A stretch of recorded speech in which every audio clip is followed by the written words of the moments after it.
token lawyer in the room. I want to start with a reminder, which is this one. Let's assume for the moment that the research agendas we're going to be talking about over the next couple of days are successful, and we can identify ways to both identify what the risks are that are posed by large systems and the right ways to mitigate them, and the technical tools we need to do that and to monitor systems or to monitor autonomous agents. Even if we assume that we can solve these problems, that doesn't mean we've solved the problem. Because just because firms and people can take steps to reduce or prevent a risk of harm doesn't mean they will. There can be all sorts of reasons why known solutions to risks of harm aren't adopted or aren't adopted fully. Maybe addressing risks could require diverting resources from development. We know that is an issue. Perhaps because you need to develop new technology and that takes investment and engineer hours. Perhaps because applying existing mitigating technology costs money. Or maybe, and we know this is often true, there's some sort of safety and versus performance trade-off. Right? And you, as one firm in the AI race, don't want to be the one offering the safer but less effective model, because people will choose potentially the riskier, less safe model, because we know people and they always think the bad stuff won't happen to them. So technical AI safety, AI safety isn't the end of the story. Or maybe, another reason why we might not take the steps we need to take to reduce the risk of harm is because perhaps we don't have the infrastructure to address a risk. We know in theory what we need to do, but there's a lot of steps along the way to get there. Maybe there's entrenched stakeholders with interests in promoting suboptimal solutions. Maybe, for example, in theory, we have enough water and enough non-renewable resources, renewable resources, I should say, producing energy to power all the data centres we could want to build and use the most advanced AI systems imaginable. But maybe also we don't have the network physical infrastructure to get the energy where it needs to be. Maybe there are people out there who own coal or nuclear power plants with a very strong vested interest in keeping those power plants going. So what I'm trying to say is that ensuring risks of harm are addressed isn't just about solving the technical issues, it's about solving the regulatory, governance, and socio-technical issues that accompany AI development. Solving these regulatory challenges is not easy. I also want to make an argument. I want to say that from where I sit, and maybe it's inevitable given where I sit in social sciences, that there is almost no such thing as a purely technical AI safety question. Just about everything we are going to be talking about over the next 2 days, whether it's the various technical tools that we might use to mitigate risk, or the technical AI governance tools we might use to monitor whether risks are being reduced, has non-technical elements to it. Whichever box you're in, whether you're talking about the tools we can use to mitigate or understand risks, or the AI governance tools, there's something else, value or norms, that will get involved. If you are trying to align your AI system with human values, we need to identify the human values and specify them.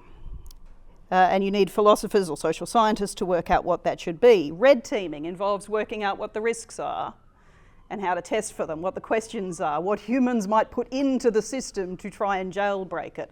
All of these are non-technical human social sciences type questions. So social sciences, the socio-technical elements, play a really critical role in solving the problems we're talking about over the next 2 days.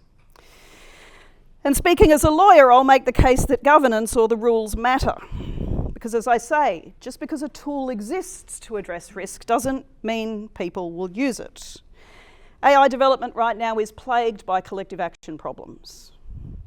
And that's everyone, firms and nation states alike, are engaged in something of an AI race to develop more powerful AI and to be the first to do so, to beat competition in the case of the firms, to protect national security and secure economic opportunities if you are a nation state. Rules for firms, rules among nation states about what is acceptable and what isn't, what the limits are the way we overcome these collective action problems. We need the tools, but we also need the rules. So we just write a law, right? Actually, if you read the International Safety Report, it kind of ends up at that point. You get these grand statements that how general purpose AI gets developed and by whom and what problems it solves and whether societies benefit depends on the choices that societies and governments make today. It's very inspiring, and that's where it ends. So there is a lot of work to do. And I know that was not the job of the International Scientific Report. If we'd had the computer scientists, the data scientists, and the experts who were writing that report trying to write the rules, let's just say we might not have liked the result. But equally, we have to be aware that writing the rules, writing the governance, working out how to solve these collective action problems, working out how to get there, is actually hard. So when people say this, just write a law, there ought to be a law, there's a phrase you hear a lot. Let me tell you, it's more complicated than that. If only it were this simple, I would be out of a job. There are all sorts of challenges that arise when we try to write governance. We do have to design the rules, right? What obligations or what requirements should we impose? On whom should we impose them? When in the life cycle should they be imposed? Do we want to put rules in before training even starts for the biggest models? During training? Just before it reaches the market? After it reaches the market? And what's the balance we can get in order to both incentivise innovation and incentivise or require action to mitigate risk? We need to think about how we're going to verify those rules have been followed. Because it's all very lovely to set up a bunch of rules, but if no one believes anyone else is following them, we still have a collective action problem. So we have to think about what action actors in the supply chain will need to take, what information they'll need to provide, and how they will verify, how we will verify, how they will verify that the rules are being followed, that the risks are being mitigated. We have to think about consequences. Will there be liability if rules aren't followed? Do we have to compensate people who are harmed? What are the limits on compensation for harm, where we also want to make sure we're not standing in the way completely of innovation? These are difficult balances to draw, but this is what we talk about in designing policy. If we do design some rules and we get this, great system where we're going to have, risk at this stage and firms taking on risk and then potentially liable, will any of this work with open source models? That's a real challenge being discussed in circles at the moment. And then there's the how do you equip government and regulators to take action or to monitor these systems? What technical information and advice do they need? How do we make sure that they're getting the right advice, good expert advice, independent advice, when much of the information about what's happening in the leading models may not be out in the open? And then finally, because we're here in Australia, and one of the things we are thinking about is what's Australia's position in all of this and how can Australia contribute to these debates? Whose rules? Right? Because if we're not building frontier models here in Australia, we could write the most beautifully designed regulatory system in the world to apply here, and it would be a monument to beautiful law. But that's all it might be, a monument. So we have to think about what issues can be addressed locally, what requires global cooperation, and how do we make sure that global cooperation happens? How do we contribute to it? How do we push it? Where can we take it? There are so many ways to mix and match all of these elements. So when someone says, just write a law, I promise you it's more complex than that. So, where are we now, right now? We promised a snapshot of AI governance.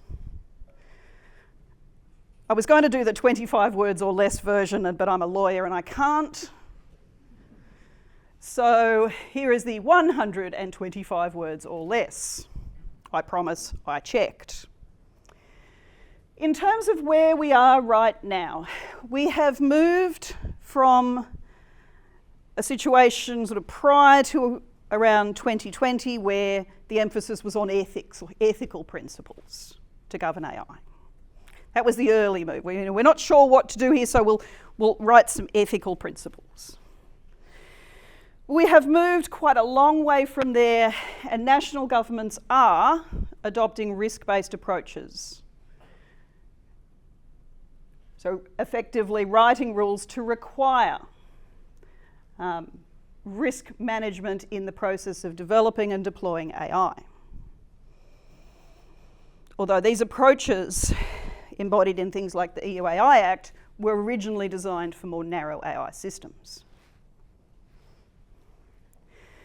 There's lots of other laws that impact on AI, including GPAI that I won't touch on today, specific rules around social media, for example, although I'm happy to answer questions to the best of my ability in that space.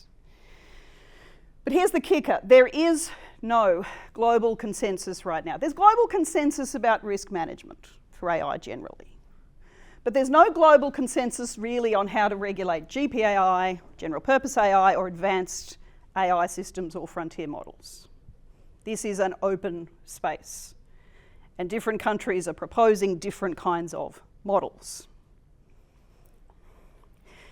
But there are the foundations for governance, as well as the general undertakings at Bletchley and Seoul to promote AI safety research and cooperation. It is worth noting that the EU, UK and US have all committed to the Council of Europe AI Convention. That's a treaty. And they've committed to ensuring AI is consistent with human rights and does not undermine democratic institutions, among a number of other commitments.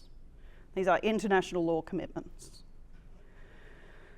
So to the extent that we think AI, frontier AI, large AI models may threaten those values, there is an international law hook that says that these countries are obliged, have committed to, taking action.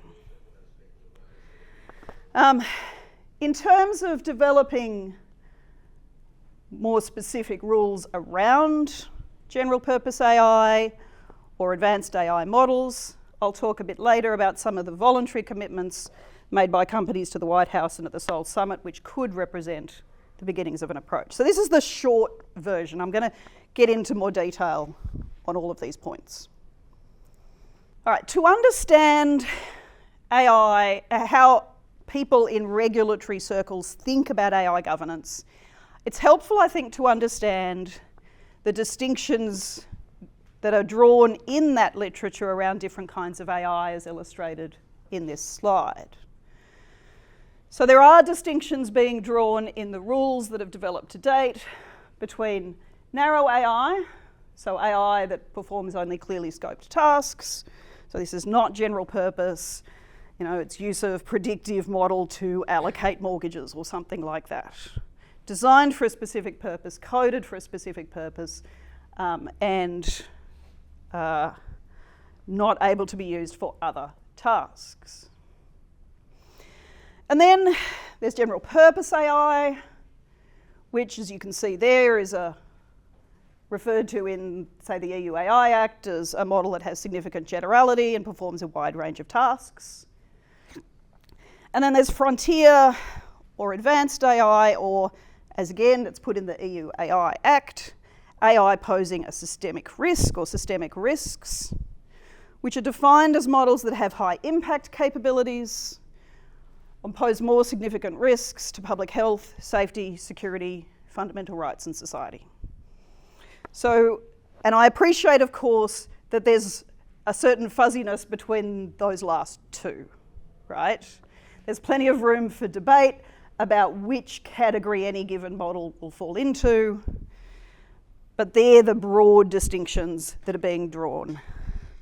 So the earliest, once we moved beyond writing ethical principles, the earliest models of regulation that we started to design started happening in around 2020 to 2021. The first draft of the EU AI Act, for example, came out in 2021. And what, of course, that means, you would all be aware, is that we were in the pre-ChatGPT stage. So the laws were designed, or the regulatory frameworks were designed with more narrow AI systems in mind.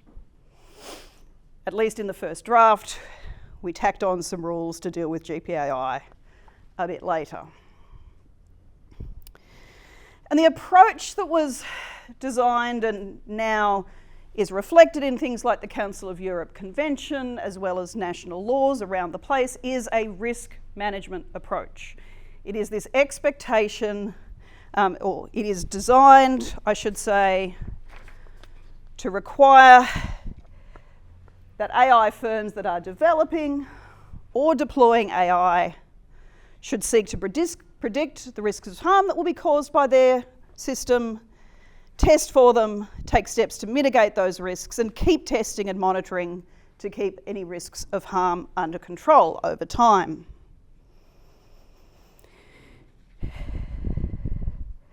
And consistent with a kind of risk tiering or risk management approach, these rules are sought to be applied to more high-risk scenarios or high-risk AI systems, with those high-risk systems identified around, in the EU AI Act, specific use cases: policing, welfare allocation, employment opportunities and hiring systems, systems where there could be a significant impact on human rights and human thriving, and so it's considered that some rules should apply. In September 2024, the Australian government proposed an approach of this kind, mandated guardrails, requiring a set of processes and steps designed to reduce the overall risks posed by AI. And this is a summary version of the 10 guardrails. You'll find similar requirements all over the place. International standards, you'll find them in the EU AI Act and other rules globally. One thing to note about the guardrails is that they are process-based, right? They're use the right data, check your data is appropriate, have a risk management approach, do test and monitor, have power to intervene, be transparent. None of these rules are limits on when you can use AI or when it is appropriate. None of them set standards for when AI would be considered fair or non-discriminatory. They are process-based. But I will say that even that idea of having required procedures before you can release or use an AI system in the market was new for our regulatory system. This is something we've done in the past for things like pharmaceuticals or cars. But most products and services are allowed to enter the market without undergoing any kind of obligatory testing or monitoring, or let alone post-market monitoring or monitoring once you hit the market. This just isn't part of our law for most products and services. So this is a shift. This is a shift. And I should note that there's plenty of debate going on about this at the moment in Australia. The mandatory guardrails were proposed in September 2024. Submissions were due in October 2024, so only last month. And there is ongoing process of looking at those. But if you read the submissions, and they're all online, what you will see is the software industry is neither used to nor enthusiastic about these requirements for the most part. But there's a certain, sense to a risk management approach where you know what your system will be doing.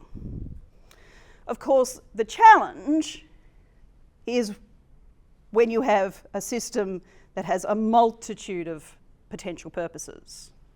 If you are the developer of a general purpose AI system, you can't necessarily predict everything that people are going to do with it. And as we've already been hearing, there are challenges even understanding what risks or capabilities some of these models might have, what they might be able to do, or the risks that they might pose for people out there. So suddenly we have these models that don't really fit the relatively simple risk management style rules that have been developed with narrow AI in mind. So here's the obligatory risk slide that every speaker this morning seems to have, because of course this is what we're concerned with.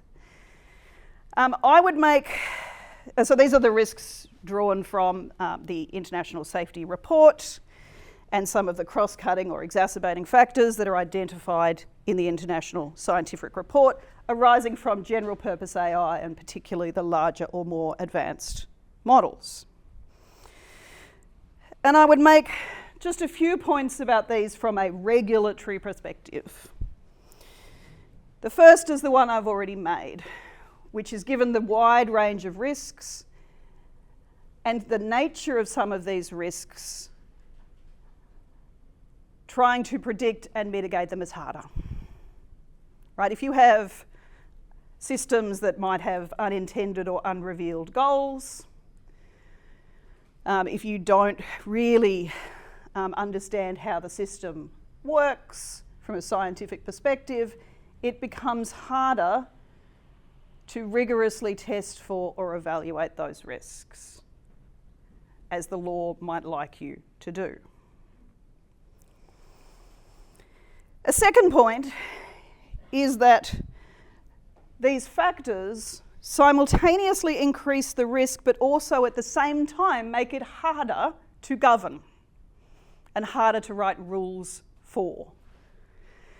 And here I guess I'm pointing particularly to factors like these ones, because we have a lack of scientific consensus about what the risks are.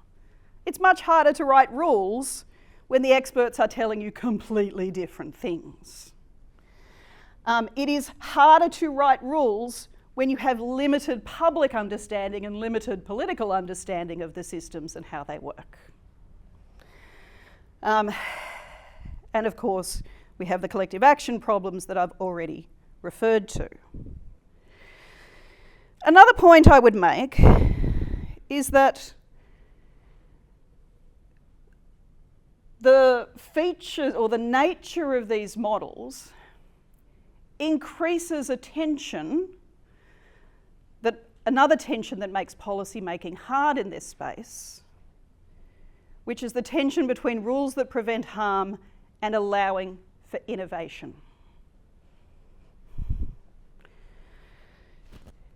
Because part of the attraction of general purpose AI is that the system is out there, it provides this powerful tool that lots of people can use for all sorts of unpredicted and awesome and perhaps potentially innovative things.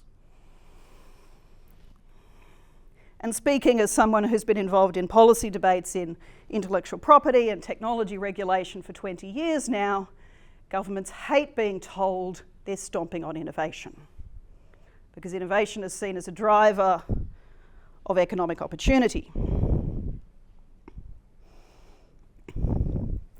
And the final thing I would point to in this list is that question that Dan started to raise towards the end of his presentation, which is the concern about the risks from increased autonomy, so agentic AI.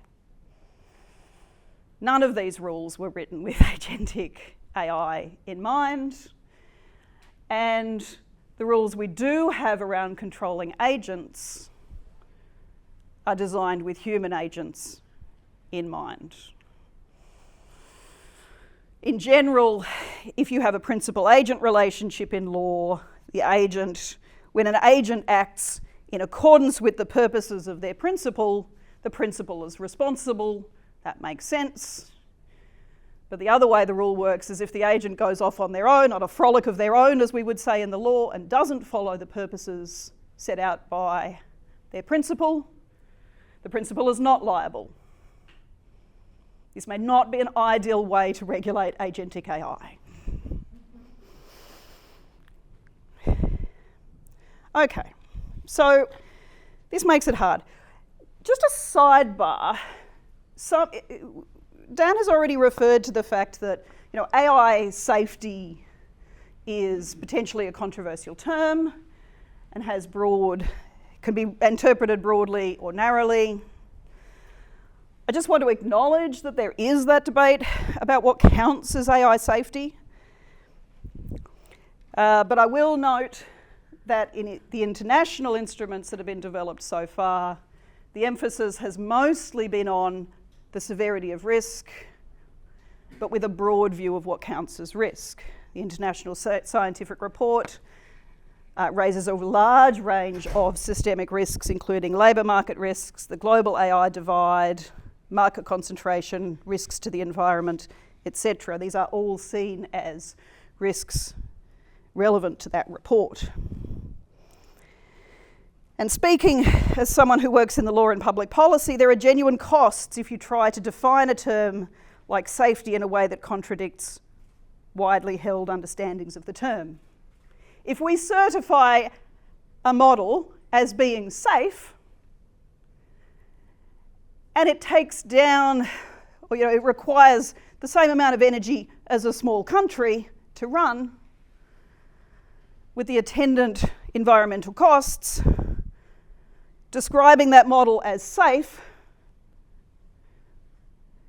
will have the general population thinking you're a bunch of idiots because clearly it's not safe.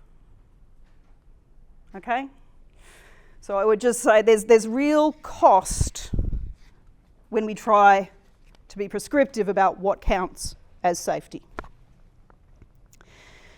So with all of this uncertainty, all of these risks that we can't understand, what are the principles we can use to regulate? I too am going to make reference to the precautionary principle, but where Tiberio gave you the 10-year-old's version, I'm going to give you the lawyer version. And not just that, I should say, I'm going to give you one lawyer version because there are reams of articles written with multiple definitions of this thing. But I guess the point from a regulatory perspective is, and this comes from international environmental law, where an activity raises threats of harm to human health or the environment, precautionary measures should be taken even if we don't fully understand scientifically what's going on or we can't scientifically prove what's going to happen. Right, scientific uncertainty is not a reason for inaction, is the basic precautionary principle, as we lawyers would see it. And as we lawyers would see it, we like to talk about burden of proof. If there is that reasonable expectation of serious harm, the burden is on the proponent to show that the activity is safe. Now, the big debate in law about the precautionary principle is how serious does the harm have to be before this sort of thing kicks in. Also, as far as I know, the precautionary principle has not been written into any convention about AI. But it is a generally accepted principle of how we regulate in circumstances of uncertainty.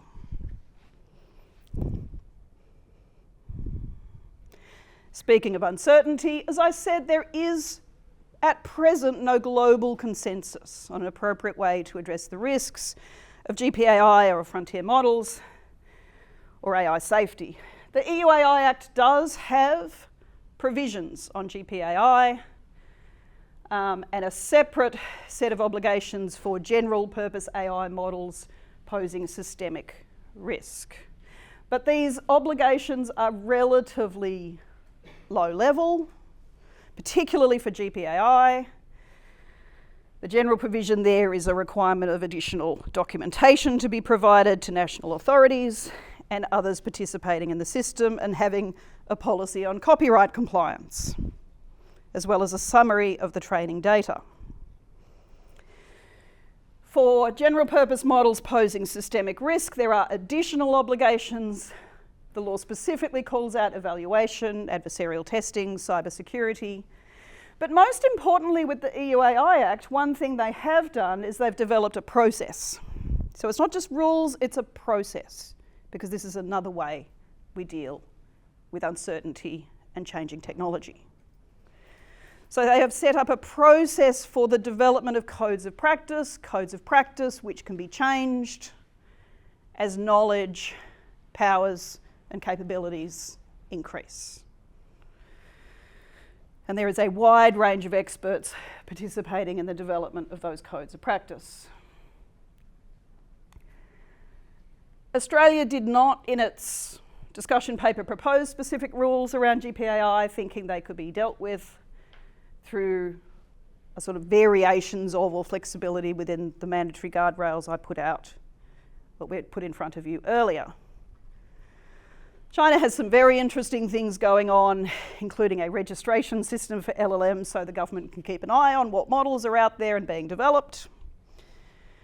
And the US, well, I'm too depressed to talk about the US, but broadly speaking, who knows now? And like quite literally, who knows? Because up to this point, the US has had the most prescriptive and detailed rules around AI and its use and regulation. But of course, none of that is in law. All of that is in executive orders put out by the Biden administration. I don't like the chances of all of those lasting. Last time Trump was in, his first act was to repeal loads of executive orders. So I guess we will see. There was, of course, the SB 1047, the Safe and Secure Innovation for Frontier AI Models Act, which was the Californian proposed law, which was vetoed. That would have had things like a kill switch, whistleblower protection, and auditing, but it was vetoed. Now, in the absence of consensus, we could see this as a problem, or we can see it actually as an opportunity. And I'd like to frame it as something of an opportunity, including for us in this room. Middle powers like Australia historically have been able to perform an outsized role brokering between bigger powers.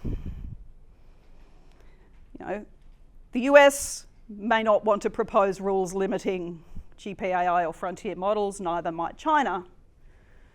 But get enough middle powers together to negotiate and propose models for limits, or approaches, or cooperation. And historically, that has been a way that international rules have developed. And we can talk about that in some of the workshops tomorrow. If we were going to look for any detail around rules for frontier AI, you might look at some models found in the voluntary commitments made by AI firms so far, including in the SOL process. And I've listed the commitments that a number of the AI firms did make in that process in May of this year. Things like assessing risks, setting out thresholds of intolerable risks, etc. Happy to share the slides, by the way, if anyone wants the detail. There is, of course, if you read these carefully, like lawyers do, limits in all of this, because the commitment here is to assess risks, to have thresholds, to say what they are doing in terms of risk mitigation. Who sets the thresholds? The firms. Who decides what risk mitigation? Under these commitments, it's the firms. So this is really a commitment to have standards and to state them publicly. There's no detail in these. That detail is, of course, determined and is found in some of things like responsible scaling policies that some of the AI firms have. But we do have to ask ourselves if it's up to them to set those standards and how we might involve a broader set of stakeholders in that process. So, to conclude, there is no global consensus on regulation in this space, but there is a will to regulate at least some AI and require risk management, which can, of course, be extended to some extent. If you are looking for inspiration for some rules, some of those voluntary commitments are interesting. And I will say again, there is a history in regulation of governments adopting standards that have been developed by industry. It's how you move from self-regulation to co-regulation, where government adopts the standards set by industry and makes them compulsory for everyone. And then if that doesn't work, governments will sometimes escalate to the next stage, which is make the rules itself if it's not satisfied. I would love over the course of the next couple of days to discuss a few things. Not just what rules we would want, but how we get the necessary cooperation between all the disciplines in this room. How we make sure everyone who needs to be part of the conversation is. I'd love also to think about what incentives there might be for developing AI safety. We talk a lot about rules, and I have talked a lot about rules, and internationally that's what governments have been setting. But how we make sure there are the right incentives, speaking as an old IP lawyer, is also something I think we could think about. And if I were looking for one role Australia might want to play, it is potentially thinking about leading, convening, considering arguments about what states could require of each other in terms of preventing harm originating in one country but affecting everyone. And I have lots of ideas about that, but we can explore those in the workshops tomorrow. So hopefully that gives you a bit of a primer, a bit of an introduction to the current state of AI governance. I hope we can fix some of these problems, or at least generate some ideas for it over the next couple of days. Thank you for your attention.